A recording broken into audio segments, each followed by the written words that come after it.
اوكي، السلام عليكم، ازيك يا شباب؟ شكرا ان انتم جيتم. خلونا بقى نبدأ نخش في الموضوع على طول. طيب انا كنت من فترة كلمتكم في اكتر من بوست كده على حاجة شغال عليها كده، سايد بروجكت انترنالي جوه في الشركة اللي انا شغال فيها، بخصوص الفجوة ما بين البيزنس اناليست والديزاينر. جميل. طيب، آه كل اللي انا احكيه ده طبعا هيطلع في فيديوهات بشكل بروفيشنال، لسه الموضوع ما خلصش، بس تفاصيله كلها لحد ما بقت موجودة. تمام. فخليني اشارك معاكم شوية حاجات، لان اعتقد المعلومات دي هتفيدكم كتير، ممكن تخليكم متحمسين للفيديوهات اللي هننزلها. طيب، في البداية كده اللي خلينا نعرف هو مين أصلا البيزنس أناليست. ده الشخص اللي في بعض الشركات بيبقى موجود، بيبقى هو المسؤول عن تحويل الريكوايرمنتس اللي جاية من الستيك هولدرز أو من البيزنس لشكل مكتوب دوكيومنتد. والكلام المكتوب ده بيبقى مكتوب بشكل التكنيكال علشان ينفع يتحول ليوزر ستوريز، يقدر الديزاينرز ياخدوها والديفلوبرز والتسترز، او التيم ياخدها ويبدأ يشتغل عليها. لو حد مش عارف هو ايه اليوزر ستوريز دي، اليوزر ستوريز دي اللي هي تاسك كده بسيطة خالص، بتقول از ا يوزر مثلا، وتحدد اليوزر ده مين. مثلا هو مثلا خلينا نقول مثلا هو الاند يوزر، ماشي، في ابلكيشن مثلا بيعمل بيطلب اكل. خلاص، فانا بتكلم على فيتشر صغيره، مثلا اقول ان از يوزر اللي هو هيطلب اكل، اليوزر العادي ماشي، يقدر ان هو مثلا يعمل اديت للاوردر بتاعه في السكرين الفلانيه. ماشي، خلاص. منين يعمل الايديت؟ بتبدا بقى تحدد بقى ان هو مثلا عنده الايتم، ففي بقى ايكون معينه ان يكليك عليها فيوديه لصفحه الايديت، وهكذا. وتبدا بقى تحط بقى تفاصيل خاصه بالاكسبتنس كريتيريا في الموضوع. فبالتالي كل التيم بياخد التاسك دي، يعمل لها بقى سب تاسكس للديزاينر، بقى يعمل بقى الواير فريم بتاعها، او يشوف بقى يشتغل في التستر يطلع التست كيسز بتاعته، الديفلوبر يعرف اللوجيك بتاعه يبقى عامل ازاي، وهكذا. جميل. طبعا الرول بتاعه البيزنس اناليست دي مش موجوده في بعض الشركات، لكن في شركات كتيره حتى في الوطن العربي بقت موجوده ومهمه جدا. خلاص. طيب، ليه اصلا الشخص ده اصلا دوره مهم؟ الشخص ده دوره مهم لان هو بقى ملم ب الحاجات التكنيكال بتاع الديزاينرز، والحاجات التكنيكال بتاع مؤاخذة يا جماعة، أنا آسف. الحاجات التكنيكال بتاع الديزاينرز، والحاجات التكنيكال بتاع بقى الديفلوبرز والتسترز، وهكذا. وبالتالي هو بيعرف يسأل الأسئلة اللي بالنيابة عن الناس دي كلها، خلاص، للبيزنس أو الستيك هولدرز. جميل. طيب، أحيانا على حجم بقى المشروع ما بيبقى كبير، بيحصل إيه بقى في النص؟ بيجي ما بيبقاش هو كافي ان هو ياخد الداتا دي لوحده. حلو. فبالتالي بيتعمل بقى هنا سيشنز بيسموها بقى مثلا requirement gathering مثلا، بيحضر بقى فيها التيم كله والبيزنس يوزرز والستيك هولدرز والبروجكت مانجرز والناس دي كلها. خلاص. وكل واحد هنا بيبدأ بقى يسأل الأسئلة بتاعته علشان نقدر نفهم أكتر. وبالتالي احنا ما بنعرفش نبدأ المشروع غير لما كلنا نبقى فاهمين. وبعد ما بنفهم بيجي بقى البيزنس اناليست ده في الاخر يقول يبعت بقى ايميل جميل كده ويقول دي بقى الحاجات اللي احنا اتناقشنا عليها كذا كذا كذا، ويحط بقى تايم لاين ان المفروض بقى الريكويرمنتس دي هتبقى جاهزه قبل ما نحولها يوزر ستوريز. البيزنس اناليست ده هو مسؤول ان هو ياخد ابروفل من البيزنس او الستيك هولدرز في بان المعلومات اللي طلعها دي كلها كريكويرمنتس هو ده اللي هو عايزه. وده بيبقى اول ليفل من الفاليديشن. جميل. طيب، اللي بيحصل بعد كده ان بيجي احيانا، بص خليني ما اسبقلكش الاحداث، هبدا لك بقى اصلا البروجكت ده جالي منين وجالي ازاي واتعاملنا معاه ازاي وكده. احنا كده فهمنا البيزنس اناليست بيعمل ايه. خلاص؟ طيب أنا في يوم قاعد في الشغل فلقيت الdesign manager بتاعي اللي أنا باريبورت له جه بيقول لي إيه، بيقول لي الteam بتاع الbusiness analyst اللي عندنا في الشركة طالبين من الdesign team إن هو يعلمهم إزاي يعملوا wireframe. فإحنا عايزين نعمل لهم sessions نعلمهم إزاي يعملوا wireframe وإزاي يستخدموا Figma. فأنا هنا بقى عملت حاجتين، أول حاجة طبعًا دي فرصة بالنسبة لي إن أنا لازم آخدها، تمام؟ إن أنا شايفها بشكل تاني، أنا شايف إن ما ينفعش أصلًا إن إحنا نعلّمهم إزاي يعملوا wireframe. ليه بقى؟ لإن إحنا محتاجين نعرف هو ليه أصلًا هم فاهمين إيه مهمة الwireframe في الموضوع، خدت بالك؟ فأنا قُلت له: "لأ، إحنا مش هنعلّمهم إزاي يعملوا wireframe، إحنا لازم الأول نفهم هم عايزين الwireframe ده ليه، ليه عايزين يعرفوا يعملوا wireframe." ليه بقى؟ لإن باقول الكلام ده بناءً على خبرة عملية في مشاريع كتير يعني لا تُعَد ولا تُحصى، إن الbusiness analyst بيعمل الwireframe ده عشان يبقى reference بس للdesigners يمشوا عليه. وأحيانًا كمان بييجي يقول لك أنا مش هادّيك user stories، أنا محتاج wireframe أصلًا منّك كdesigner عشان أقدر أطلّع user stories. فهنا بيبقى في مشكلة بقى كبيرة وبيحصل مشاكل كتير، إن هم أصلًا عندهم مشكلة يعني إلا من رحم ربي في إن هم يطلّعوا الsolution الكويس. إحنا وظيفتنا كdesigners إن إحنا نعرف نطلّع solution كويس، لإن إحنا عندنا process عشان نطلّع solution كويس. إحنا بنعمل بقى شوية research بندوّر على شوية insights وبنفهم المشكلة كويس أوي، بنعمل user interviews وبعدين بقى نحدد الpersona والpain points بتاعها، وبعدين نعمل ideation بقى عشان نطلّع إيه، شوية بقى solutions حلوة كده وأكتر من option، ودي ممكن نعملها quick wireframe كده ونعمل validate مع الteam الأول أصلًا technically ده ينفع والّا لأ، عندنا فيه limitation أو complexity والّا لأ. ومن ثم بعد كده نقدر نعمل بقى user validation أو usability testing عشان نتأكد الsolution اللي إحنا طلعناه ده أصلًا هو كويس جدًا أو من أفضل الsolutions إيه للusers وإحنا بنساعدهم والّا لأ. فإحنا عندنا process كتير أوي. فأنا مش مقتنع تمامًا إن إحنا ينفع الbusiness analyst يدّيني wireframe على أساس إن ده الsolution وأنا أمشي وراه على طول وخلاص وأنا مغمض. ده طبعًا خطأ كبير، لإن الخطأ هنا إن إحنا في الآخر بنوصّل حاجة للuser مش بتفيده أو بيبقى فيها أخطاء أو مش ده الحل الأفضل. جميل؟ فأنا هنا قُلت له مبدئيًا كده إحنا مش هينفع نعلّمهم wireframe. إحنا لازم نفهم أصلًا بقى فين المشكلة، وخدت بقى المشروع من منطلق إن أنا طبعًا بيقابلني في كل الشغل فجوة ما بين الdesigners وما بين الbusiness analyst، وده بيشتكي من ده وده بيشتكي من ده، وأي حد تلاقيه بيزعّق في meeting ماشي وهو قاعد كده بعيد عن المكتب بتاعه تعرف إن هو بيتخانق مع إيه، مع الbusiness analyst والعكس. فقُلت له لأ إحنا لازم ناخد خطوة في هذه الموضوع، وإن إحنا نحوّل الproject ده إن نعرف إيه الفجوة، وبالتالي ناخدها فرصة إن إحنا يبقى النتيجة الoutput بتاعنا إن في شوية sessions هنعملها للPAs وشوية sessions هنعملها للdesigners وفي sessions هتبقى ليهم هُم الاتنين مع بعض، وكل الsessions دي بتخدم على حاجة واحدة، إن إحنا بنحل الفجوة ما بين الاتنين.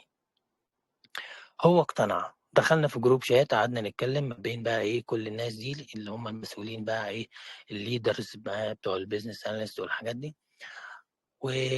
في الأول طبعًا ما كانوش مستوعبين الموضوع، وأنتم ليه مكبّرين الموضوع، فبدأنا إيه نفهّمهم، قُلنا لهم بس إحنا على الأول محتاجين نعمل شوية user interviews كده مع شوية business analysts عشان نفهم بقى إيه فين المشكلة. فهموا، عجبهم الفكرة، فهموا إن إحنا عايزين نحل مشكلة أكبر، وما كانش عندهم إيه اختلاف في الموضوع. مع ضغط الوقت والشغل لإن دي حاجة بنعملها بجانب المشاريع اللي إحنا شغالين عليها أصلًا، تمام؟ فعشان ضغط الشغل، فقررت إن في الحالة دي لأ، مش هينفع مش هنلحق نعمل user interviews، إحنا هنعمل survey. جميل، وبالتالي هنا بقى الsurvey ده كان مشكلة كبيرة، لإن إحنا محتاجين ما نورّيش بعض الusers أسئلة ما ينفعش يجاوبوا عليها. بمعنى، على سبيل المثال الأول عشان أنا مشغول ما كانش ينفع أعمل الsurvey ده، فكتبت بقى على الجروب بتاع الشركة عندنا، أنا ما باحبش أفورس حد إن هو يشتغل معايا في project، فالprojects اللي بتبقى جانبية زي كده، فباقول يا جماعة دلوقتي في عندنا تاسك ان احنا عايزين نحل مشكله بين الديزاينرز والبيزنس اناليست في مشروع جانبي هنشتغل عليه. المشروع ده هتستفاد منه 1 2 3. اولا هتستفاد شويه كوميونيكيشن، هتستفاد احنا بنحل الموضوع ازاي، هتستفاد ازاي تعمل تاد فاليو، هتستفاد شويه برزنتيشن سكيلز. تمام. وهكذا، وهنطبق على اليو اكس بروسيس كلها. خلاص. جه شويه ديزاينرز دخل معانا، وبالتالي كان فيهم 2 ديزاين ليد، وكان في كان في 3 ديزاين ليد وانا الرابع، وكان في كمان 2 ديزاينرز جونيور ديزاينرز. خلاص. الليدز قعدنا مع بعض وقررنا ان هنعمل السيرفي. الليدز خدوا التاسك بتاع السيرفي، ما فهمهاش قوي، وكانوا برضو مشغول. سوري، الليدز الجونيورز ما فهمهاش قوي الاسئله اللي طلعوها يعني باستخدام شات جي بي تي، مع يعني ما كانتش بتغطي الحاجات اللي انا عايزها كلها. وبالتالي قعدت كده في يوم كده 2 3 في نص الشغل غطيتها. السيرفي دي بقى انا هشرحها لكم طبعا. كل الكلام اللي انا بشرحه لكم ده هقول لكم بالتفصيل في الفيديوهات، بالتفصيل ممل بقى، واوريكم النتائج اصلا وازاي يعني السيرفي اتخطط لها ازاي، وبعد ما عملناها ازاي، والنتائج بقى وحللناها، والبرزنتيشنز نفسها هحلها لك. فهبقى الفيديوهات اصلا انا بحكي لك القصه كلها كمشروع، وفي نفس الوقت بوريك واحنا بنعمله كمشروع عملناه ازاي، وفي الاخر بقى اصلا النتيجه النهائيه السيشنز بقى. فاهم؟ اللي هو انت واحد مثلا ديزاينر او واحد بي اي. خلاص. فانت انسى بقى موضوع المشروع ده وعملناه ازاي. خلاص، انت جاي بس عشان تاخد المعلومه النهائيه، اللي هو بقى ازاي بنحل المشاكل. خدت بالك؟ اللي هو البرزنتيشن نفسها او السيشنز نفسها. خدت بالك؟ طيب، نرجع لموضوع السيرفي. موضوع السيرفي دي انا بقى غطيت اكتر من حاجه، لان اولا انا سالتهم البي ايز اللي عندكم كام؟ قالوا حوالي حاجه و30. طيب الحاجه و30 دول في ناس اشتغلت فيهم مع ديزاينرز قبل كده؟ قالوا بس مش كلهم. فبالتالي ده بدأ يوجهني في ان انا في نوع الاسئله اللي ممكن تبقى عندي. خدت بالك؟ طيب في حد فيهم اشتغل على فيجما قبل كده؟ بعضهم، وبعضهم لا اصلا. خدت بالك؟ فبالتالي بدات انا اقسم الاسئله بتاعتي كفلو، عملتها على فيجما جام كده فلو. تمام. اللي هو اوكي، انت مين؟ انت بي ايه مثلا، ولا انت تيستر، ولا انت ديزاينر، ولا انت حد تاني؟ فبيختار. راح على البي ايه. خلاص. وعملت بقى في جوجل فورم بينفع ان انت تعمل ريدايركت، لو هو عمل الاجابه دي وديه على السكشن الفلاني. السكشن ده بيبقى فيه مجموعه من الاسئله. خلاص. طيب، دخلنا على الجزء الثاني. طيب انت اشتغلت مثلا مع ديزاينرز قبل كده ولا لا؟ فلو هيروح على شويه اسئله تانية، لو لا هيروح على سيكشن تاني خالص. فاهم؟ مش محتاج بقى ان هو يشوف الاسئله اللي انا محتاج اسالها له لو اشتغلت مع ديزاينرز. المهم في النهايه السيرفي كانت بتغطي اكتر من حاجه. انت عملت واير فريم قبل كده ولا لا مثلا؟ ايه التولز اللي عملتها واير فريم؟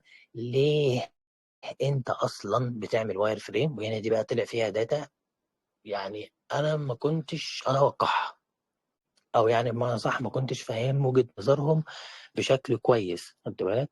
دي من ضمن الحاجات اللي انا استفدتها. فانت ليه اصلا كواحد بيزنس اناليست بتعمل الواير فريم؟ خلاص. طيب بعض الاسئله برضو كانت موجهه على آه، ايه المشاكل اللي بتقابلك في الكوميونيكيشن مع الديزاينرز. ودي بقى طلع فيها بقى بلاوي متلتله ب 60 نيله. دي هتفكوا قوي بصراحه. جميل. بعض الاسئله برضو كانت موجهه على مين انت شايف من وجهة نظرك مين اللي المفروض يعمل السوليوشن؟ البيزنس اناليست، ولا الديزاينر، ولا البروجكت مانجر، ولا اي حد في التيم؟ ودي بقى النتائج بقى بتاع السيرفي دي كانت كارثة، لان تقريبا يعني على ما اتذكر 27% كان بيقول بيزنس اناليست، و30% بيقول الديزاينر، ومش فاكر كام بيقول اي حد في التيم. انا بالنسبة لي يعني من واقع خبرتي اي حد في التيم السوليوشن يطلع من اي حد في التيم، الفاينل سوليوشن يطلع من الديزاينر. خد بالك؟ لكن احنا قاعدين دلوقتي بنطلع سوليوشن فيطلع من اي حد في التيم. المهم من ضمن الحاجات برضو اللي لقيتها ان الواير فريم، هم ليه بيعملوا واير فريم البيزنس اناليست؟ في بعضهم كان بيتكلم على ان الواير فريم بالنسبه لي كبزنس اناليست هو حاجه فيجوال انا اقدر اشوفها واقدر اكونفيرم الريكويرمنتس اللي خدتها من البيزنس ومن الستيك هولدرز في شكل متشاف مرسوم بشكل سريع، علشان ده يقدر يقول لي ده اللي انا كنت عايزه ولا ده مش اللي انا كنت عايزه. فتبدا اول مرحله من مرحله الفاليديشن. خدت بالك؟ احيانا في الكومبلكس بروجكتس او الكومبلكس فيتشرز بيحتاجوا ان هم يعملوا واير فريم عشان يترجموا الكلام اللي خدوه.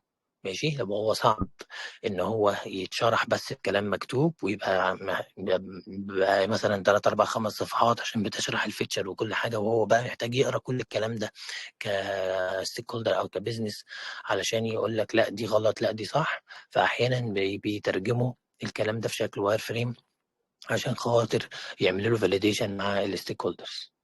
بعض البيزنس اناليست، وده بالنسبه لي يعني الريزن ده بالنسبه لي يعني انا متفق معاهم بنسبه 1,000,000%.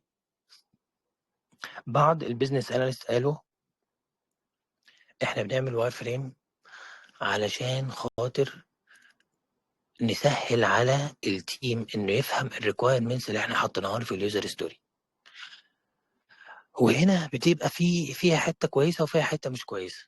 الحته الكويسه ان لو اليوزر ستوري دي كومبليكيتد وصعبه، فانا باجي مثلا على الواير فريم فبقول لك احط علامه كده اقول ده مثلا السكشن رقم 1، ده السكشن رقم 2، ده السكشن رقم 3. وبالتالي في اليوزر ستوري بقى وانا كاتبها بقول ان احنا عايزين نعمل كذا كذا كذا كذا والحته دي تخص السكشن رقم كذا. فانت لو البيزنس ده بالنسبه لك جديد او لو الاندستري اللي احنا شغالين فيها دي كومبليكيتد، فبالتالي انت محتاج بيبقى كويس وده مفيد ليك جدا ان انت عشان تفهم الكلام بشكل افضل تقرا الكلام وتعرف ده تبع سيكشن ايه، فتطلع تبص في الواير فريم السيكشن ده فتفهم هو بيتكلم هنا على ايه. خدت بالك؟ بعض البيزنس اناليست قالوا احنا بنعمل واير فريم عشان ما عندناش اصلا ديزاينر في التيم، ودي برضو مشكله كبيره. انا ما ينفعش هنا اقول له ما تعملش واير فريم، يعني هو شغال في البروجكت ده ما فيهوش ديزاينرز لسبب ما يخص الشركه، فما ينفعش هنا اقول له ما تعملش واير فريم. انا هنا كده محتاج احل له مشكله واقول له ايه الاخطاء اللي انت ممكن تقع فيها لو انت بتعمل واير فريم للتيم اللي ما فيهوش ديزاينر. ليه بقى؟ لان هو كده ممكن يعمل مثلا اخطاء كتير في اليو اي برنسبلز مثلا. فانا هنا محتاج بقى كجزء من الكونتنت اللي انا هعمله له في البرزنتيشن اني اقول له في اخطاء ممكن تقع فيها كيو اي برنسبلز. فانت في الحاله دي لو ما عندكش ديزاينر في التيم اصلا وانت بتعمل الواير فريم ده عشان يبقى ريفرنس لبقيه البروجكت تيم، تتفادى هذه الاخطاء. خدت بالك؟ من ضمن بقى الكوارث برضو التانية الخاصة بالكوميونيكيشن ما بين الديزاينرز والبي ايز. فبعض البي ايز قالوا الانكونسيستنسي خصوصا لما يكون اكتر من ديزاينر شغال في البروجكت، فبلاقي طبعا ايه الباتون ده واحد عامله كل ديزاينر بقى شغال بستايل مع نفسه. خدت بالك؟ ودي تبقى مشكله كبيره.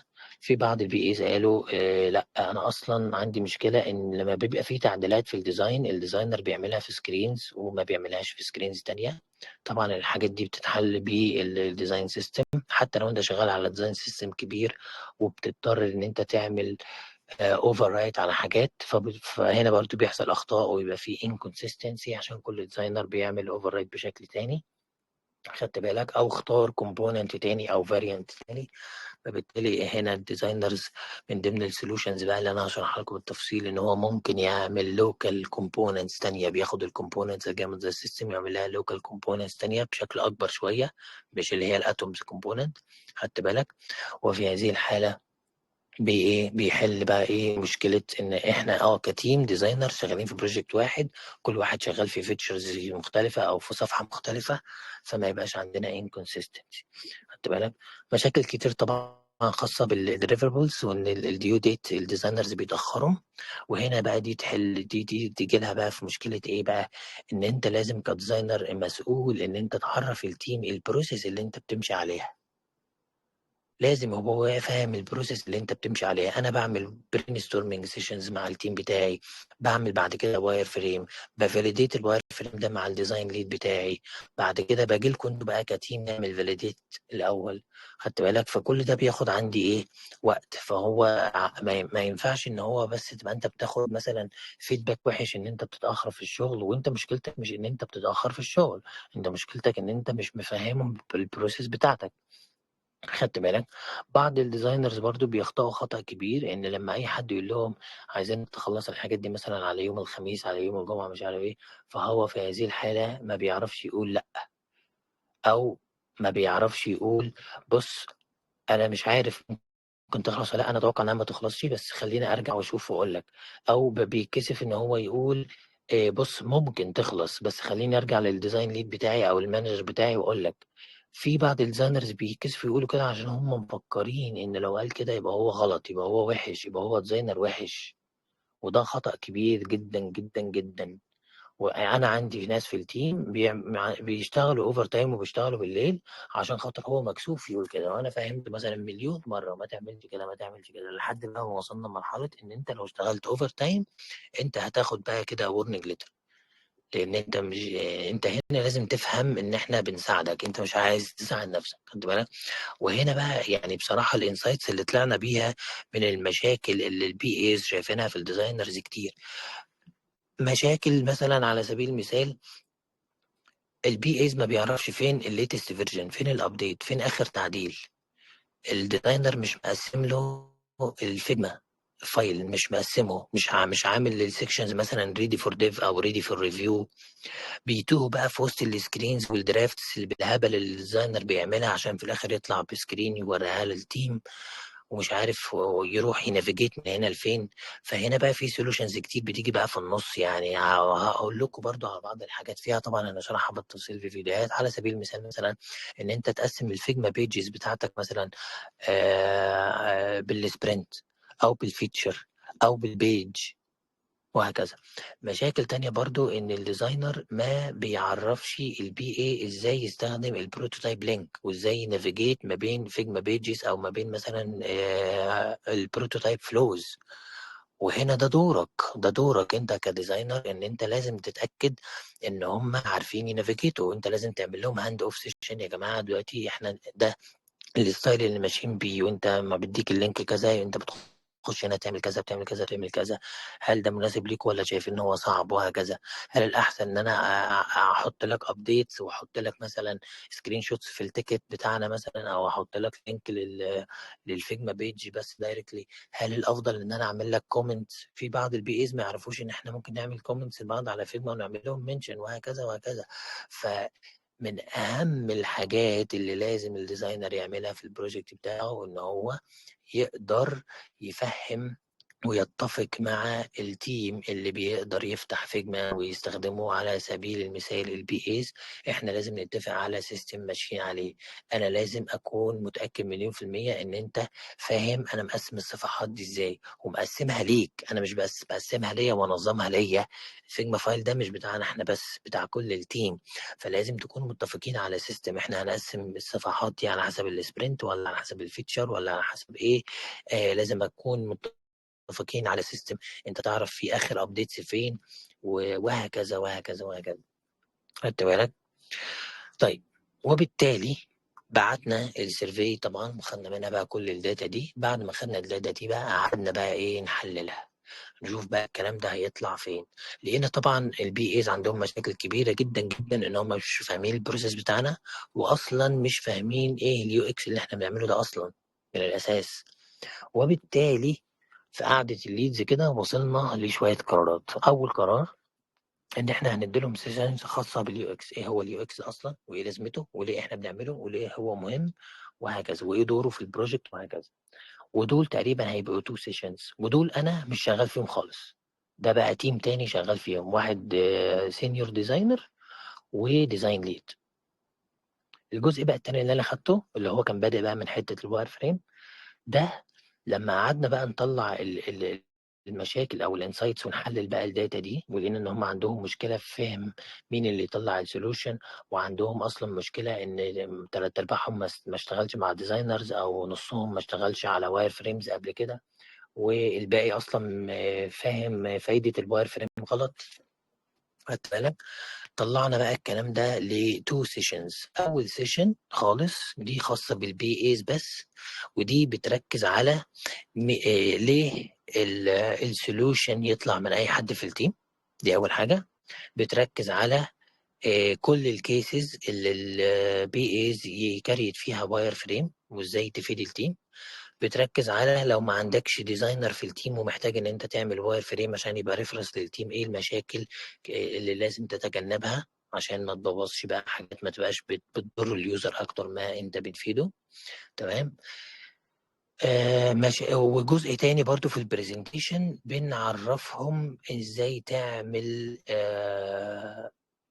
كويك واير فريم، سواء بقى لو هتستخدم بقى بلجن لسه ما اتفقناش على الحته دي تحديدا، او سواء مثلا ازاي يرسم بقى بوكسات وهكذا، او ان هو ممكن يستخدم اصلا فيجما جام، لان من بعض التولز اللي هم قالوا احنا بنستخدمها على ان هي تعمل واير فريم هي بالنسبه لهم سهله، بس هو ممكن لو راح على فيجما جام بيبقى اسهل، لان في الاخر دي كولابريشن تول حلوه ولذيذه وسهله، والشركه بتدفع لها فلوس، ونقدر اي حد يعمل لها اكسس بسرعه. خدت بالك؟ فهنعرفهم شويه ايه حاجات كده تكنيكالي، شير سكرين، احنا بنعمل من هنا كذا كذا كذا كذا كذا كذا.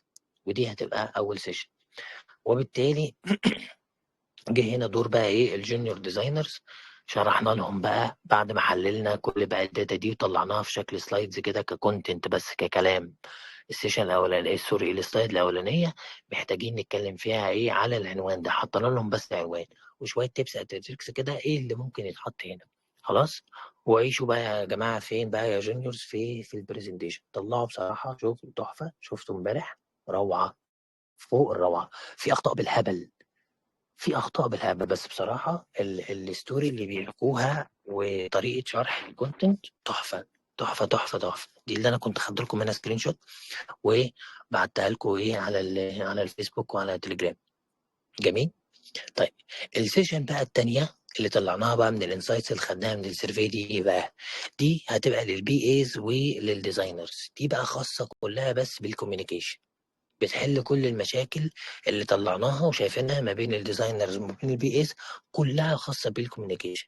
دي هندرج بقى تحتيها بقى اصلا موضوع الهاند اوف، موضوع ان انت لازم تعرفهم ازاي هنفيجيت في البروتوتايب فلو، ازاي هنفيجيت في فيجما بيجز، وازاي هنقسم البيجز. خدت بالك؟ ازاي ان انت كدورك ان انت لازم تفهمهم البروسيس اللي انت شغال عليها، وامتى تقول وامتى تقول لا. وطبعا شويه مشاكل تانية خاصه بقى بالبي ايز ان هم ما بيطلعوش يوزر ستوري مظبوطه. يعني ما ينفعش يقول لك مثلا احنا بنعمل داشبورد فيجي على اللاندنج بيج بقى بتاع الداشبورد دي بقى ويجي بقى ايه يعملها لك كلها يوزر ستوري. خدت بالك؟ فان اليوزر ستوري برضو لها قواعد. بس في الحاله دي بقى احنا كنا بقى ايه حساسين قوي، لان ما ينفعش ان انت حد يجي يقول لك تعالى علمني واير فريم كبي ايه وانت تروح تقول له بقول لك ايه انت اصلا مش عارف تعمل يوزر ستوري، انا جاي اعلمك. فاهم؟ يعني انت متخيل مثلا انت ديزاينر ويجي مثلا واحد ديفلوبر يقول لك انا هاجي ادي لك كورس في فيجما، فطبعا دي مش يعني صعبه الواحد يقبلها على نفسه. فاحنا كنا هنا ايه سو سنسيتيف قوي ان احنا نتاتش فكره ان احنا نقول لهم إيه هي اليوزر ستوري دي فيها ايه وعباره عن ايه وبتتكون من ايه المفروض تديها لي ازاي. وبالتالي هنا بقى فكرنا في ان احنا ايه بقى نعمل ديفرنت سولوشن. ديفرنت سولوشن ده بقى كان ايه؟ وده هيبقى ستيشن التالتة. خلاص. الديفرنت سولوشن هنا ان احنا ادينا لهم الاول تو سيشنز على اليو اكس، خلاص دول برانا بقى دلوقتي. ماشي؟ يعني لو جات لي فرصه ه اخد السلايدز دي وبحطها لكم برضو ايه في الفيديوهات. خلاص. طيب وبعد كده قلنا في سيشن خاصه بقى بموضوع الواير فريم واهميه الواير فريم وامتى نعمله وامتى ما نعملوش وايه الاخطاء اللي نتجنبها وتعمل ايه لو ما عندكش ديزاينر وي وي وي والحاجات دي كلها. دي في السيشن رقم 3. طيب السيشن رقم 4 هيبقى فيه بي ايه وفيها بي ديزاينرز. خلاص.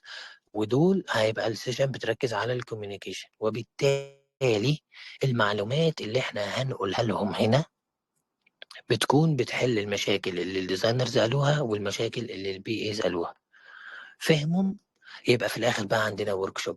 الworkshop دي بقى هي اللي إحنا بشكل غير مباشر هنtouch ونطلّع فيها الأخطاء اللي الBAs بيقعوا فيها، وفي نفس الوقت اللي الdesigners بيقعوا فيها، من غير ما حد يبقى حساس وإيه، يبقى إيه، يعني يقفش يعني في الموضوع. خدت بالك؟ طيب معلش يا جماعة، الناس بس رافعة ايديها، هاخلّص وهافتح لكم المايك. ماشي؟ الworkshop دي هتبقى عبارة عن إن إحنا هنيجي مثلًا ناخد task كده، نع ك ك إحنا هنلعب دور الbusiness أو الstakeholders، وندّي الtask لمين؟ للBAs. نشرحها لهم، يحولوها بقى إيه requirements، يترجموها معانا. عايزين يعملوا wireframe عشان يترجموها مع الbusiness، هم حرين. خلاص، عملوا الwireframe وترجموها مع الbusiness، حولوها لuser stories، بصوها للdesigners. الdesigners هنا ييجوا يشوفوها يقولوا دلوقتي بقى إيه، إحنا هنا يبدأوا بقى يتناقشوا. عارف كأن إحنا في إيه، في مشروع حقيقي يعني. خدت بالك؟ يبدأوا يتناقشوا، لأ دي كده مش ناقصة، لأ دي ناقصة، نبدأ بقى نشوف الcommunication هنا بقى إيه ماشية إزاي، ونhighlight بقى الأخطاء الكبيرة، ونhighlight ليه أهميتها، ويبقى كل واحد بقى إن هو يفهم وجهة نظر التاني. خدت بالك؟ وبالتالي الديزاينرز خلاص خدوا اليوزر ستوري وفهموها وحللوها، بدأوا يشتغلوا بقى على الواير فريم بتاعهم أو على السولوشن بتاعهم، ونبدأ بقى نشوف هنا ليه السولوشن ده أحسن من ده، ويعملوا لها هاند اوفر لمين؟ للبي ايز. وبالتالي ساعتها هنراجع بقى مثلا ملف فيجما ونشوف هل الديزاينرز هنا فهموهم ازاي ينفع يستخدم بقى فيجما في الحته دي، والبروسيس بتاع الهاند اوف بقى المهمه دي ومشيت ازاي، وبرضه نهايلايت المشاكل اللي كل واحد بيقع فيها. خدت بالك؟ لحد في النهاية خالص، خلاص طلع عندنا التاسك. الهدف بتاعنا في الورك شيت مش ان احنا نعمل تاسك، الهدف بتاعنا ان احنا نتاكد ان المعلومات اللي اتشرحت في السيشنز، سواء ان انت فهمت ايه هو اليو اكس، سواء ان انت فهمت وجهه نظر البي اي ليه بيعمل واير فريم، سواء ان انت فهمت بقى ايه الاخطاء اللي ممكن تتجنبها، فهمت مشكله الكوميونيكيشن. ده الهدف بتاع الورك شوب، ان احنا نفاليديت كل الحاجات دي. الكلام اللي يزعل في الموضوع ده كله إن المفروض السيشنز دي كانت تتعمل الأسبوع ده اللي هو هيبدأ بكرة، لكن هم أجلوها لشهر يناير. بس أنا التيم خلصوا أول سلايدز، قلت لهم لا مش هنوقف، هنفاليديت السلايدز دي مع بعض بكره، بحيث احنا لسه فاكرين وفاهم يعني، لسه فاكرين ما نسيناش يعني الشغل اللي احنا عاملينه. فبالتالي انا عايز على الاقل اخلص السلايدز كلها في اسرع وقت، بحيث ان ايه البروجكت يتعمل له هولد لحد ما يجي الميعاد بقى ايه بتاع شهر يناير، ونبدأ نعمل ايه السيشنز. وبالتالي هنا ساعتها بقى الجونيورز او الليدز اللي هيعملوا السيشنز دي يبقى عنده السلايدز جاهزه، يقدر بقى ان هو ايه يراجعها، يقدر يتدرب عليها، يقدر يحكيها لكذا حد، فيقدر يبقى المعلومات عنده، فيعرف انا المره الجايه ممكن لما احكيها بشكل افضل ازاي، بشكل اسهل ازاي، بشكل مفهوم ازاي، وهكذا وهكذا. تمام. فلحد دلوقتي انا في ايدي وان سلايد في الجزء، يعني انا لو هشرح لكم حاجات اللي هركز عليه التو سلايدز اللي هم بالظبط يعني التو سيشنز، الجزء بتاع الواير فريمينج ومشاكله، والجزء بتاع الكوميونيكيشنز ومشاكله. البرزنتيشنز الخاصه بموضوع اليو اكس انا ما بصيتش عليها، لان هي دي بقى مع جروب تاني، بس دي برضو لو جاهزه وخدتها هضطر ان انا ايه برضو ايه اشرحها لكم في الفيديوهات. فالفيديوهات هتبقى ان انا بحكي لكم القصه اللي انا بحكيها دي، فتعرف انا في البروجكت بشتغل ازاي، وازاي بحاول اهندل البروجكت كليد او كمانجر في الجزئيه دي، وازاي بنحوله ان هو يبقى مفيد وهكذا. وفي نفس الوقت تتعلم بقى الجزء الخاص ب انت كديزاينر تعمل ايه وما تعملش ايه، وتتعامل ازاي مع الناس، وهكذا وهكذا وهكذا. بس فده كان الموضوع باختصار. مين بقى رافع ايده؟ علشان يعني الأسئلة بقى، يعني نفتح شوية كده ايه للأسئلة. كان في ناس رافعة ايديها ونزلت ايديها.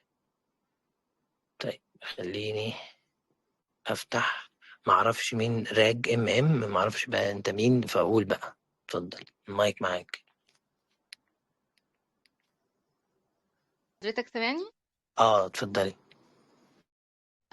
طيب، هو دلوقتي الحاجة اللي أنا كنت عايزة أسألها إن أنا مش عارفة إيه الفرق بين الدورين. يعني أنا كنت بشتغل بروجكت فريلانس، تمام؟ فأنا قلت لها إن أنا يو أي ويو إكس ديزاينر، فهي قدمت لي للناس إن أنا بزنس أناليسيس، تمام؟ دي أول نقطة. تاني نقطة، لما جيت أشتغل في البروسيس، فانا عايزه امشي بالطريقه اللي انا البروسيس اللي احنا بنمشي بيها، ان انا هعمل بيرسونا وهعمل ريسيرش وهنطلع حلول وهنشوف الحلول دي valid ولا مش valid وهكذا.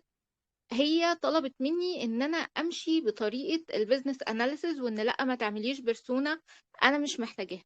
البروجكت كان ايه؟ البروجكت كان داشبورد، وداشبورد كانت معقده وقديمه جدا، فابتدى يظهر منها مشاكل وبنحاول نحل المشاكل دي. فانا في الوقت ده حسيت ان انا يعني متلخبطه، يعني انا مش عارفه هي عايزه ايه مني، و... وانا كملت بالطريقه بتاعتي. تمام، ووصلت فعلا للحلول. بس لما جيت اسلمها الحاجه في النهايه، حاولت ان انا امشي بالطريقه اللي هي عايزاها، اللي هي البيزنس اناليست. فلقيت ان هم بيمشوا بطريقة تانية غيرنا. يعني هم بيطلعوا جولز، والجولز ويطلع evidence ان ليه انت قلت كده، وبعدين requirement مكتوبة بجدول معين. يعني حاجة بالنسبة لي كانت غريبة، بس انا كملت على كده. فاللي حصل ان حصل في الاخر لخبطه، لان انا بحاول وهي عايزه حاجه تانية، فالدنيا قفلت. فانا عايزه اعرف يعني البيزنس اناليست بيبقى دوره ايه كداشبورد، وانا لما حد يقول لي بيزنس اناليست يبقى هو عايز ايه مني، و... وهل احنا كيو اي ويو اكس احنا ممكن ندخل في القصه دي، ولا انا اصلا ماليش دعوه بالقصه دي، ولو حد سالني عليها فان انا اطلب ان ده يكون موجود في البروجكت من الاول. طيب سؤال اسفه جميل، لو انت طولت. معنى كلامك ان انت ما جيتيش من اول اللايف صح؟ لا، هو انا دخلت متأخر شوية، طيب بص، فلو ما حضرتك احنا كنت جاوب، قلت لها انا انا يمكن اسمع جاوبت على تاني. ده بس في يعني هجاوبك عليه باختصار. احنا تمام. مش بيزنس اناليست، ماشي؟ البيزنس اناليست دوره ان هو الشخص اللي بيبقى فاهم شويه في الديزاين، فاهم شويه في الديفلوبمنت، مش فاهم كتكنيكالي، هو فاهم كل واحد بيعمل ايه من وجهه نظر، وفاهم برضو في التستنج. وبالتالي هو دوره بيقعد مع الستيك هولدرز ومع البيزنس، بيفهم ايه اللي هم عايزينه وبيحوله لريكويرمنتس مكتوبه، ماشي؟ او مم. احيانا بيضطر انه يعملها واير فريم عشان يعملها فاليديت مع الستيك هولدرز والبيزنس هولدرز ان دول آه اللي انت عايزه، ده اللي انت محتاجه. هل انا كده فهمتك صح ولا غلط؟ وبالتالي بعد ما ياخد ابروف من الستيك هولدرز ومن البيزنس يوزرز ان ده اللي احنا محتاجينه، بيحول الكلام ده ليوزر ستوريز. اليوزر ستوريز دي اللي بياخدها بقى الديزاينر والديفلوبر والتستر، ويبداوا ان هم ايه يشتغلوا عليها. بالك؟ طيب اللي انت فيه ده انت لعبت دور مش بتاعك، دي حاجة حلوة مم. وفي نفس الوقت حاجة وحشة. مم. حاجة وحشة لأن أنتِ يعني كنتِ مثلًا مضغوطة وكنتِ مش فاهمة وفي misunderstanding كبير، بس حاجة حلوة إن دي لازم تاخديها فرصة، لإن دي هتعلّيكِ أوي وهتقوّيكِ أوي، لإن هنا أنتِ هتعملي مم. communications كتير وهتحطّي نفسِك مكان ناس كتير وتحاولي تفهمي أكتر من level من المستويات الناس بتفكّر إزاي، سواء بقى كstakeholders وbusiness أو حد تاني في الteam. وبالتالي هتلعبي دور تاني ان تفهمي انا ازاي احول الريكويرمنتس او اخد الداتا واحولها الريكويرمنتس، وازاي احول اسال اسئله صح وامتى اسال الاسئله دي، وازاي افكر بدماغ التيم مش بدماغ انا بس. ودي هتفيدك قوي قوي لما تبقي مثلا ديزاين ليد قدام. مم. فحاولي برضو تستغلي الفرصه، يعني في حاجه اللي يقابله مشكله زي كده يحاول يستغل الفرصه ويقلع بقى الطاقيه بتاع الديزاينر، وايه يلبس بقى طاقيه بقى الانفستيجيتور، ويحاول ايه ينط كده ما بين الرولز بقى ويفهم بقى ايه كل الناس ويسمع كتير. بس ده طيب، باختصار، لكن ممكن في كلام اسأل كتير قلناه حضرتك؟ بقى في النص في الاول، في اول هبقى اللايف يعني اسمع بالتفصيل. التسجيل. هسمع التسجيل. طب انا عايزه اسال حضرتك على حاجه تاني بالنسبه، يعني هي لما جت تسلمني مثلا حاجات لبزنس اناليست قبليه، يعني كانوا جم بقى يعني البروجكت كان طويل قوي وفي مشاكل طول الوقت لحد ما وصل لي. تمام. فهي سلمتني الناس عامله البلو برنت اللي هو ايه، السيرفر كذا ومتوصل بكذا، وبعدين بيروح للاي دبليو اس والحاجات دي. يعني انا ديزاينر، انا مش خريجة اي تي ولا افهم فيه اي حاجة. فازاي ممكن نعرف نعمل حاجة زي دي؟ وهل هي تبع بيزنس اناليست ولا احنا لينا علاقة بيها؟ لا دي تبع السوليوشن اركتكتشر، مش تبع البيزنس طيب اناليست حتى، طب دي انا تبع دي السوليوشن اركتكتشر. بعرفها ازاي؟ لا دي مش بتعرفيها، دي احنا بنحاول نفهم السيستم بس عامل ازاي، لكن احنا ولا بنشرحها ولا احنا بنعملها، لان دي مين اللي حاجه. بيديها لي؟ السوليوشن اركتكتشر ده بقى الشخص الديفلوبر التكنيكال اللي فاهم كل حاجه في السيستم المفروض تمشي ازاي. يعني احنا عندنا داشبورد، فالداشبورد دي محتاجه شويه داتا، فالداتا دي موجوده فين وبتيجي منين وامتى وازاي وكل قد ايه وكميتها قد ايه وتقولها على السيرفر عامل ازاي. دي بقى ده شغل تاني خالص خالص خالص. الديفلوبرز اصلا ممكن يبقى صعب انهم يعملوا الكلام ده، فبيجي واحد بقى مم. بروفيشنال قوي بقى، يعني عارفه اللي بقى لما الديزاينر كده يبقى جونيور وبعد كده سينيور وبعد كده ليد وبعد كده ديزاين مانجر، ويشوف بقى هو هيبقى هيد اوف يو اكس ولا هيبقى مثلا يخش في البروجكت مانجمنت.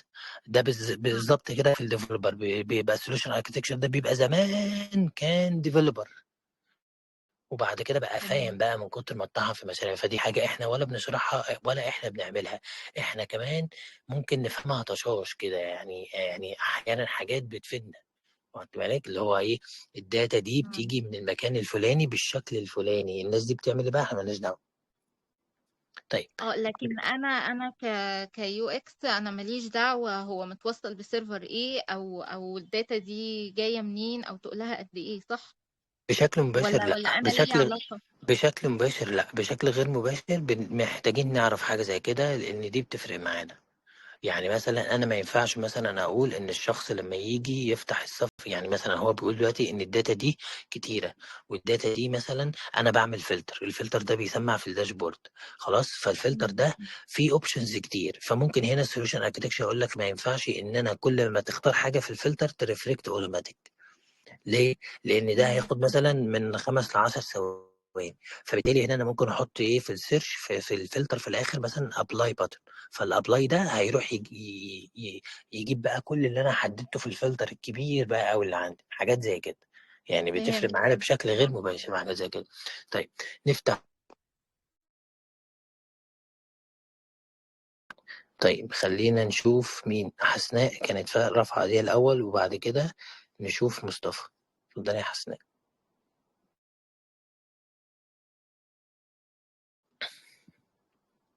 يعني افتح المايك لو انت جاهزة واتكلمي. حسناء. ايوه، هو حضرتك بس صوتك كان قطع شويه، ما سمعتش.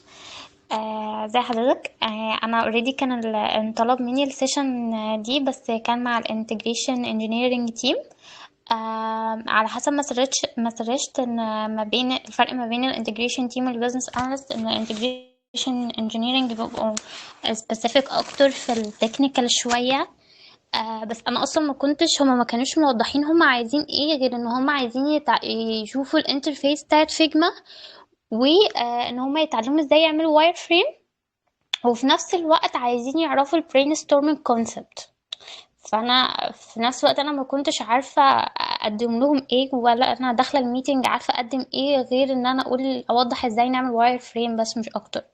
فلما طلبوا مني اعمل اوضح لهم البرين ستورمينج كونسبت ووضحتها لهم، حسيتهم ان هما تايهين فيها. يعني احنا قعدنا في الميتنج ده ساعة ونص تقريبا. قعدنا نتناقش ازاي ان هما يعملوا برين ستورمينج سيشن، ووريتهم التمبلت بتاعتها على فيجما، وكان ليها اكتر من تمبلت، وريفيرس برين ستورمينج كمان. فحسيتهم تايهين مني، وفي نفس الوقت هم عايزين سيشن تانية يفهموا عن الموضوع اكتر، وانا في نفس الوقت مش عارفة اقول لهم ايه بعد كده. بص هو هنا في اختلاف كبير قوي في فرق المستويات. هم المفروض ما يجيش يكلموك انت دايركت، المفروض هو في هذه الحالة يعني هو في ليفل عالي قوي وانت لسه تحت بعيد. هو في الحالة دي لازم يتكلم مع الديزاين مانجر او الديزاين ليد، الشخص اللي فاهم هو ليه بيسأل الأسئلة دي أصلا وإيه اللي هيستفاده منها، وبالتالي يديله المعلومة اللي هو محتاجها دايركت. لكن انت كنت بتكلميه في ليفل اللي هو ايه، معلش انزل لي تحت كده، انت قابلني في الشارع كده على الكافيه نقعد نتكلم، فاهمة؟ وهو فوق بقى على السطح في الدور ال40 بقى، فاهم؟ هو واخد الموضوع بهاي ليفل قوي. بس فهو دي كانت الفجوة ان انتوا قعدتوا ساعة ونص وفي الاخر هم مش فاهمين الموضوع. بس فهو المشكلة مش عندك، المشكلة بس يعني انت بعد مثلا 5 6 10 سنين كده هتبقي في ليفل اللي هو انا اتهرست في الموضوع ده ودخلت في ميتينجز كتير مع الناس دي وفهمت هم بيفكروا ازاي وفهمت هم بيعملوا ايه، فبالتالي انا اعرف اجاوب الاجابه بتاعته. فاهمه؟ عارفه زي ما هي مثلا يجي مثلا طفل يسال مثلا واحد كبير على حاجه معينه، فهو بيديله المعلومه اللي على قده، غير لما واحد تاني خالص كبير بيسال فانت بتجيب له من الاخر. فاهمه؟ بس فهم كانوا م-م. عايزين من الاخر وانت لسه في الاول، بس فالمشكله مش هو عندي. هو للأسف أنا الديزاينر اللي موجودة، وأنا احنا مفيش تعامل ما بيننا، لأن التاسك بتجيلي التيكت على جيرا عادي. بخلص التاسك وخلاص، مفيش تعامل مع بزنس اناليست قبل في كده بروجكت ولا في حاجة. بروجكت مانجر في الموضوع، في برودكت اه اونر. هو اه في المفروض اللي يجاوب على الحاجات دي، مش انت. لو ما فيش ديزاينرز الا غيرك يبقى مش انت اللي المفروض بقى واحد فاهم، واحد اتهرس في الحاجات دي قبل كده، مش انت. طب طب لو انا هدخل معاهم ميتنج تاني، هوضح لهم يعني حاجات عامة على البلو برانت، وان هم ازاي يعملوا يوزر ستوريز والحاجات دي. يعني اتوجه من ناحية إيه؟ ان انا اخش في الحاجات ان ديتيلز، ولا ايه بالظبط؟ لا ما فيش ان ديتيلز هنا، بس انت كده محتاجة كورسات كتير عشان تعرفي تعملي الميتنج ده للأسف. في هذه الحالة انت يعني تسألي كتير برضو، هو انتوا ليه عايزين تعملوا كده؟ يعني أسئلتك مهمة علشان تفهمي هم عايزين يعملوا ده ليه وازاي وفين وامتى بيحتاجوه وليه بيسألوا الحاجات دي. فاهمة؟ فساعتها تقدري تقول لهم انا اوريك دي بعملها منين. واخدة بالك؟ وفي هذه الحالة برضو ممكن يبقى من ضمن الحاجات اللي اجاباتك عليهم لينكات او فيديوهات. يعني مم. هو بسهولة ممكن يلاقي الكلام ده مشروح في مليون حتة يعني. بس هو هنا في فعلا. فجوة كبيرة، هو في فجوة ايوه انا كبيرة يعني صعب ان انت تشرحي لهم، او يعني انت محتاجة تفهمي قوي هم بيعملوا ايه وبيفكروا في ايه عشان تعرفي تجاوبيهم. انا حتى فعلا سالتهم إيه انتوا اصلا طبيعه شغلكم ازاي، ان هم بيقعدوا مع الستيك هولدرز ويطلعوا منهم الانفو او الداتا اللي هم محتاجينها ويحللوها ويتعاملوا مع الكي بي ايز والكلام من ده. انا ما فهمتش شغلهم 100%، بس انا حاولت ان انا يعني اتجه في جزء اللي هو ايه، انت لما بتاخد من الداتا من الستيك هولدر، ازاي ان انت توصلها لي از يوزر ستوريز، ولو انت عايز مثلا توضح لي الفكره اللي في دماغك في واير فريم. ده اللي انا حاولت امشي عليه طول الميتنج. هما بقى طلبوا بعد كده حاجات في تعمق اكتر، فيعني من رأي حضرتك ان انا اتكلم بعد كده في ايه، يعني عشان انا اوضح لهم برضو فكرتهم. لازم تتكلمي مع البرودكت اونر او البروجكت مانجر ان هو المفروض المسؤول ان هو يجاوبهم مش انتي، وبكل بساطه تقولي انا معلوماتي انا لسه في الاول يعني. انت بتطلب حاجات بعيده عني شويه، فانا ده اللي انا اقدر افيدك فيه. غير كده بقى ممكن احاول اشوف لك لينكات، ممكن بقى يعني بصيها بقى في ملعب البرودكت اونر والبروجكت مانجر بقى في الموضوع ده. اوكي ماشي. طب حضرتك كنت بتقول ان في document او presentation حضرتك شيرتها تقريبا للتيم عندك. لا انا بس حطيت سكرين شوت كده، لو حد فتحها مش هيشوف منها حاجه، لان دي كلها لسه هتتسجل في فيديوهات بعد ما تتعمل لها ريفيو اساسا. فدي لسه يعني بقى انتظروا الفيديوهات بقى اللي بنشرح فيها الكلام ده بالتفصيل. طيب. ان شاء الله. مصطفى، اتفضل يا مصطفى. مصطفى نبيل، المايك معاك. مساء الخير، ازيك يا مساء النور باشمهندس؟ يا حبيبي، ازيك يا حبيبي، اتفضل. شكرا على مجهودك، ده أول حاجة. تاني حاجة أنا عايز أعرف البي ايز مع الكوميونيكيشن بينهم وما بين تيم الديزاين، إزاي بيعملوا ديفاين للكي بي ايز للسكسس ماتريسيز. وتاني حاجة إزاي أصلا بيحددوا وبرضه بيعملوا، يعني بيحددوا الأول وبعد كده بيوصلوها لتيم الديزاين، إن هم يحددوا أولوية الفيتشرز بيزد أون على الار او اي واليوزر امباكت. الدنيا دي بتمشي إزاي، أو اللايف سايكل في الحتتين دول بتمشي إزاي؟ بص، هو ده اصلا المفروض البي ايز مش هو اللي بيعمله. هو البي ايز ده بياخد المعلومات دي من البروجكت مانجر. المسؤول في الموضوع ده كله البروجكت مانجر، هو اللي في الاخر بعد ما احنا فاهمين الجول بتاعنا اللي عايزين نوصل له ايه وامتى، وهو عارف التايم لاين بتاع البروجكت وعارف اهميه كل فيتشر للبيزنس او لليوزر. وبالتالي هو في الاخر اصلا محتاج يقول دي الكي بي ايز بتاعنا ودي التايم لاين بتاعنا، وده برضو البريورتيز بتاع الفيتشرز بتاعنا. في البي اي بس بيرتب الكلام ده، او السكرام ماستر بيرتب الكلام ده على البورد وخلاص. بس واحيانا الكلام ده لو حصل في بدايه المشروع كله، فالبي ايز بياخد المعلومات دي علشان يبدا يتكلم مع الستيك هولدرز او مع البيزنس يوزرز في الجزئيات دي بالذات، لان دي اللي احنا هنبدا بيها. خدت بالك؟ بس طب هو بيبريزنت النتائج دي على شكل ايه؟ كدوكيومنت ولا كشكل ايه؟ معظمهم بيطلعوها في باوربوينت فايل. اوكي ماشي. بيطلعوها في باوربوينت فايل. ده بيسموه احيانا بقى بنسميه سوليوشن بروبوزال فايل، يعني ده اللي هو اسماء كتير على حسب بقى ايه كل شركه والنظام اللي شغال بيها. بس المتعارف عليه يعني السوليوشن بروبوزال فايل ده بيبقى هاي ليفل قوي. خدت بالك؟ معلوماته ما بتبقاش قويه 100% على قد ما هو طول ما احنا في بدايه البروجكت، طول ما احنا بنابديت الملف ده لحد ما نوصل لارض واضحه وبقى عندنا تايم لاين وشويه فيتشرز هنشتغل عليها، ويبدا بقى ايه يجي هنا بقى التيم بقى يبدا يخش، ونبدا بقى نعمل الريكويرمنت جاذرنج سيشنز والورك شوبس اللي في الاول اللي بيخلينا نفهم المشروع وايه اللي احنا هنعمله في الاول. تمام، شكرا جدا يا باشمهندس. تحت امرك يا حبيبي. في حد تاني عايز يرفع ايده؟ اخر نداء، ما تتكسفوش يعني يا جماعه، عادي يقولوا. انا ممكن. اخر سؤال اتفضل، بس لو حد رفع ايده هناخده الاول. اتفضل. طب في حد رفع ايده؟ لسه. طيب اتفضل. ممكن حضرتك تعمل لنا سيشن تكون عن تقسيم الادوار في البروجكت، لان يعني احنا كلنا او الغالبيه مش ماشيين في الشركات بالسيكونس الصح.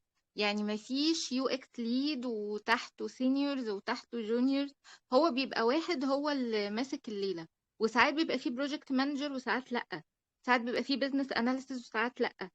فيعني لما حاجة بتجد علينا بنبقى احنا فعلا يعني هل انا ده دوري ولا انا ده مش دوري، وهل اقبل ولا ارفض. فلو ممكن حضرتك تعمل لنا حاجة عن التقسيمة دي، يعني امتى اقول وامتى اقول بصي، لا، وامتى انا كده في التقسيمه الحتة دي بتاعتي وامتى لا. التقسيمه دي بتختلف من شركه لشركه، مالهاش ماسكه. لأن 90% من الشركات بتنفض التايتل ده ولا له أي لازمة. أنت في الآخر بتعمل إيه؟ فبتعمل دي بقى بتختلف من شركة لشركة، وأحيانا جوه نفس الشركة أنت دورك بيختلف من بروجكت لبروجكت تاني أصلا.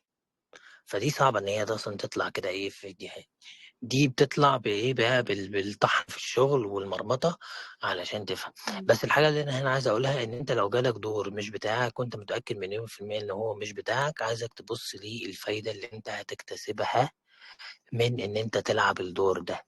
حتى في الآخر لو أنت طلعت بنتيجة فاشلة وعملت أخطاء كتير، بس ده هيعلمك مليون حاجة هتفيدك في على الأقل، يعني مثلا من بعد سنة سنتين هتحطك في ليفل تاني خالص، هتطلعك بقى فعلا لحد ديزاين ليد شاطر وهكذا.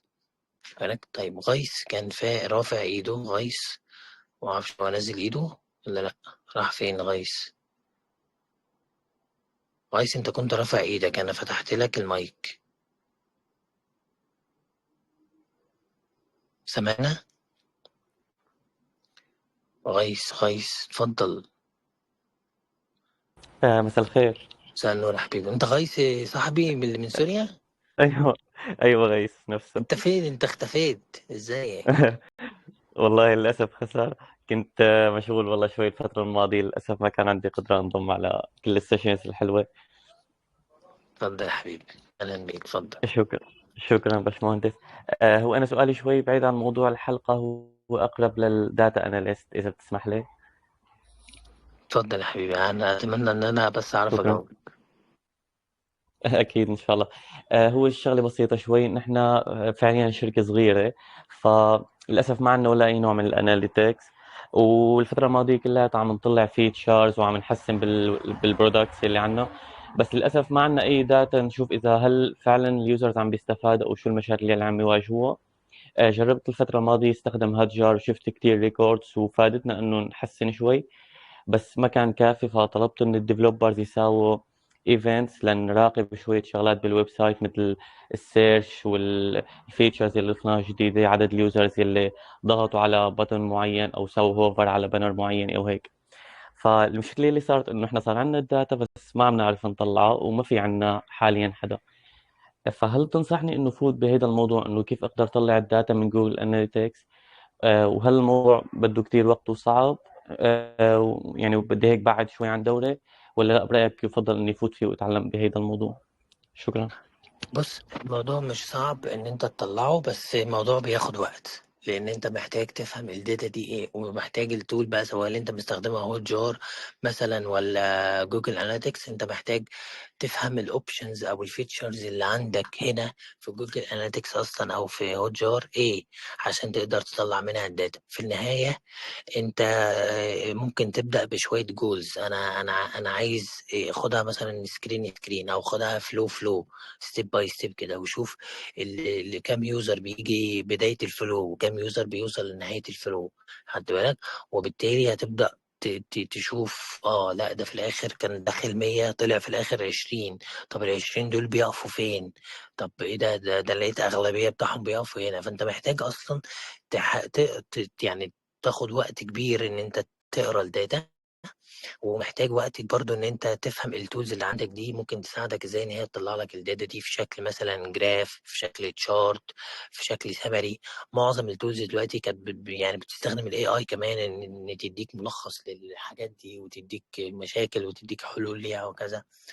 بس انت ممكن هنا يعني تشوف التولز اللي انت شغال عليها وتشوف لها شوية فيديوهات، فتفهم الامكانيات اللي فيها اكتر، دي هتفتح لك حاجات اكتر. تمام، ده واضح. شكرا اختصار كثير لك. حبيبي، تحت امرك. إيه، فهمت قصدك. شكرا.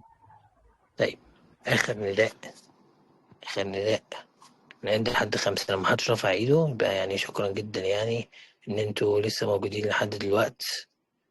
يعني احنا بدأنا 30 ومخلصين 26، وده ما حصلش قبل كده عندنا في اللايف سيشنز اللي عندنا قبل كده. بس فانتوا شكرا لكم جدا يا جماعة، وانتظروا بقى ايه يعني الفيديوهات دي اول باول، وان شاء الله الناس كلها تستفاد. شكرا لكم، مع السلامة. شكرا. السلامة. شكرا، مع السلامة.